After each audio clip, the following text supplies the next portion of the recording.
Donc, comment on pourrait définir ces moments de la création selon les Tzimtzum?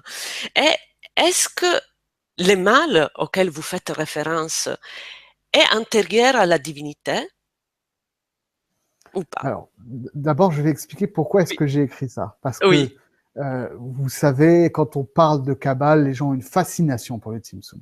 Ah, ça y est, on a dit le Tzimtzum, ça y est, on a tout dit, machin, on est des oui, grands mystiques. Alors qu'en réalité, il faut voir, c'est le grand chercheur sur la Kabbale lorianique, Yosef Avivi, qui a exposé ça. Yosef Avivi a montré que nous avons une vision déformée de l'enseignement de Rabbi Yitzhak Luria. Parce que ses élèves, Rabbi Chaim Vital en tête, ont mis en ordre son enseignement selon la chronologie, on peut dire, de la création du réel.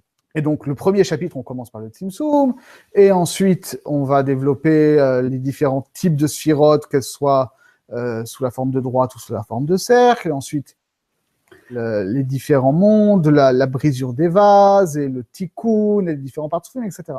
Donc, on a cette vision linéaire comme ça.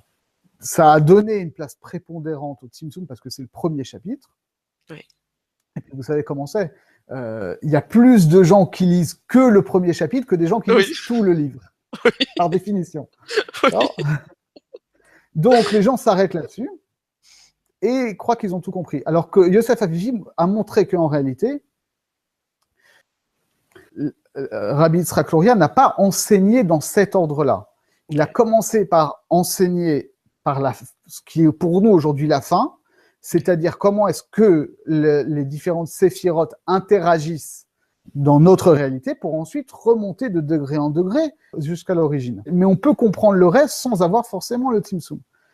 oui, Et ensuite, notamment à partir de Sholem, on a mis en avant cette idée de Tzimtzum parce qu'on a trouvé ça formidable de dire que oui, la Kabbale, elle nous enseigne que finalement Dieu il s'est retiré du monde pour nous laisser la place et finalement on se retrouve avec une philosophie des Lumières épicurienne oui, où Dieu s'est retiré du monde et l'homme est seul dans le monde, etc.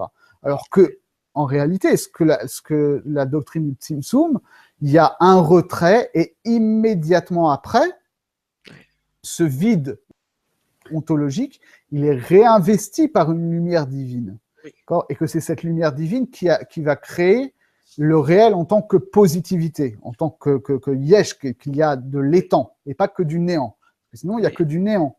oui, D'accord. Et donc, le premier mouvement, effectivement, c'est qu'il n'y a que du surêtre, et que pour qu'il puisse y avoir de l'être différent de ce surêtre, donc oui, qu'il puisse y avoir un monde, qu'il puisse y avoir un homme qui a effectivement une liberté, un libre arbitre, il faut qu'il y ait un espace vide, qui est un espace vide de Dieu.